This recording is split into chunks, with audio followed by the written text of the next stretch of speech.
सक्ताः कर्मण्य विद्वांसो यथा कुर्वन्ति भारत कुर्यात् विद्वान तथा सक्ताः चिकीर्षुर्लोक संग्रह। हे भारत, कर्म तो अज्ञानी भी करते हैं, परंतु केवल अपने निहित स्वार्थ की दृष्टि से। ज्ञानी का कर्म तो निस्वार्थ होता है, संसार के संतुलन को स्थिर बनाए रखने के लिए होता है, लोक कल्याण के लिए होता है। इसलिए हे पार्थ, अपने मन पर कोई बोझ न लो, अपना कर्म मुझे अर्पण कर दो और यह धर्म युद्ध करो। कर्तव्य पालन के मार्ग पर तो मृत्यु भी कल्याणकारी हो जाती है। यदि पितामह, गुरुजनों और सगे संबंधियों का तुम्हें वध भी करना पड़े, तब भी तुम्हें पाप नहीं लगेगा, क्योंकि कर्तव्य पालन पाप रहित होता है। पार्थ, कर्तव्य पालन पाप रहित होता है। यदि वे वीर गति को प्राप्त हुए तो उनकी मृत्यु कल्याणकारी हो जाएगी, और यदि तुम वीर गति को प्राप्त हुए तो तुम्हारी मृत्यु भी। इसलिए हे पार्थ, युद्ध करो, क्योंकि धर्म का मार्ग पाप का मार्ग नहीं हो सकता। पाप की बात निकल आई है तो ये बताइए केशव कि कभी कभी मनुष्य पाप करने के लिए इतना विवश क्यों हो जाता है? उसे कौन विवश करता है? उसे विवश करती है उसकी वासना, उसे विवश करता है उसका निहित स्वार्थ, उससे पाप करवाता है उसका क्रोध, उसका मोह। इन शत्रुओं को पहचानो पार्थ। जैसे धुआं अग्नि को ढक देता है, या धूल दर्पण को, या झिल्ली गर्भ को, वैसे ही ज्ञान को ढक देते हैं काम, मोह और वासना। आवृतम ज्ञानमेतेन ज्ञानिनो नित्य वैरिणा काम रूपेण कौन्तेय दुष्पूरेणा नलेन च। काम और मोह की अग्नि ज्ञान को नष्ट कर देती है, और इसीलिए ज्ञानी की वैरी है। हे कौन्तेय, अग्नि को स्वच्छ बनाओ, दर्पण को परिशुद्ध करो, और अपनी इंद्रियों को सौम्य बनाकर ज्ञान और विवेक के नाशकों का वध करो। इंद्रियाणि पराण्याहुः इंद्रियेभ्यः परम मनः मनसस्तु परा बुद्धि यो बुद्धेः परतस्तु सः। हे पार्थ, जड़ पदार्थ से इंद्रियां श्रेष्ठ है, और इंद्रियों से श्रेष्ठ है मन, मन से श्रेष्ठतर है बुद्धि, और बुद्धि से भी श्रेष्ठ है आत्मा। तो आत्मा की चिंता करो पार्थ, आत्मा की चिंता करो, और देह, इंद्रियों, मन और बुद्धि से ऊपर उठने का प्रयत्न करो।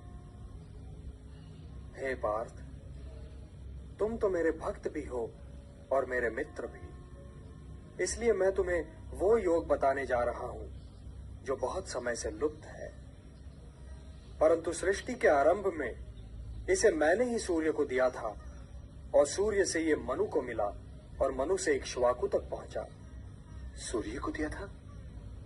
आपने ये योग सूर्य को दिया था? परंतु हे केशव, आपने आधुनिक काल में जन्म लिया है और सूर्य देव प्राचीन है, तो मैं ये कैसे मान लूं कि सृष्टि के आरंभ में ही आपने ये योग सूर्यदेव को दिया होगा? बोलिए केशव। बहूनि मे व्यतीतानि जन्मानि तव चार्जुन तान्यहं वेद सर्वाणि न त्वं वेत्थ परंतप। हाँ पार्थ, मेरे और तुम्हारे बहुत से जन्म हो चुके हैं, मुझे वो सारे जन्म याद हैं, परंतु तुम्हें याद नहीं है। हे परंतप, वैसे तो मैं अजन्मा हूं, अविनाशी हूं और समस्त प्राणियों का स्वामी हूं, परंतु मैं अपनी प्रकृति को अधीन करके अपनी ही योग माया से प्रकट होता रहता हूं। यदा यदा हि धर्मस्य ग्लानिर्भवति भारत अभ्युत्थानम् अधर्मस्य तदात्मानं सृजाम्यहम् परित्राणाय साधूनां विनाशाय च दुष्कृतां धर्म संस्थापनार्थाय संभवामि युगे युगे। हाँ पार्थ, मैं प्रकट होता हूं, मैं आता हूं। जब जब धर्म की हानि होती है तब तब मैं आता हूं, जब जब अधर्म बढ़ता है तब तब मैं आता हूं। सज्जन लोगों की रक्षा के लिए मैं आता हूं, दुष्टों का विनाश करने के लिए मैं आता हूं, धर्म की स्थापना के लिए मैं आता हूं और युग युग में जन्म लेता हूं। किंतु हे केशव, धर्म की हानि होती ही क्यों है? धर्म की हानि इसलिए होती है पार्थ कि मनुष्य मोह के बंधन को नहीं तोड़ पाता, कि वो अपने स्वयं से नाता तोड़कर समाज से नाता नहीं जोड़ पाता। हे पार्थ, यदि ऐसा न हुआ होता तो लाक्षागृह दुर्घटना न हुई होती, द्रौपदी वस्त्रहरण न हुआ होता और कौरव और पांडव सेनाएं यूं आज एक दूसरे के सामने नहीं खड़ी होती। तो क्या द्रौपदी वस्त्र हरण पर मुझे क्रोध नहीं आना चाहिए था केशव? यह निर्णय तो स्वयं तुम्हें लेना है पार्थ, किंतु द्रौपदी वस्त्रहरण केवल तुम्हारी व्यक्तिगत समस्या नहीं है पार्थ। जो समाज इंद्रप्रस्थ की पटरानी महाराज द्रुपद की पुत्री और पांडवों की पत्नी द्रौपदी के वस्त्रहरण पर चुप रह गया, वो समाज भला किसी साधारण नारी के मान सम्मान की क्या रक्षा करेगा? द्रौपदी वस्त्रहरण एक सामाजिक समस्या है पार्थ, एक सामाजिक समस्या है, और यह तुम्हारा कर्तव्य है कि तुम उन शक्तियों को नष्ट करने के लिए युद्ध करो जो किसी द्रौपदी का वस्त्र हरण कर सकती हैं। ये शक्तियां समाज की शत्रु हैं पार्थ, और जो महापुरुष इस युद्ध में उन शक्तियों के पक्ष में हैं, उनके पक्ष में युद्ध करने आए हैं, उनसे युद्ध करने में भी संकोच न करो। अपने व्यक्तिगत क्रोध और व्यक्तिगत मोह के बंधनों से मुक्त होकर लोक कल्याण के लिए युद्ध करो पार्थ, यही तुम्हारा परम कर्तव्य है।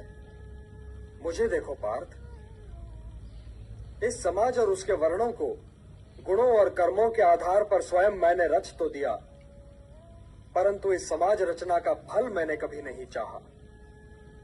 इसीलिए कर्ता होते हुए भी मैं अकर्ता हूं, और जो इस रहस्य को समझे पार्थ, वो कभी अपने कर्मों में लिप्त नहीं होगा। न माम कर्माणि लिम्पन्ति न मे कर्म फले स्पृहा इति माम यो भी जानाति कर्म भी न सपद्यते। मुझे कर्म फल की इच्छा नहीं है, जब ही तो कर्म मुझे दूषित नहीं कर पाते। तुम भी निष्काम कर्म करो पार्थ, और अपने कर्म पर अपने निहित स्वार्थ की छाया न पड़ने दो।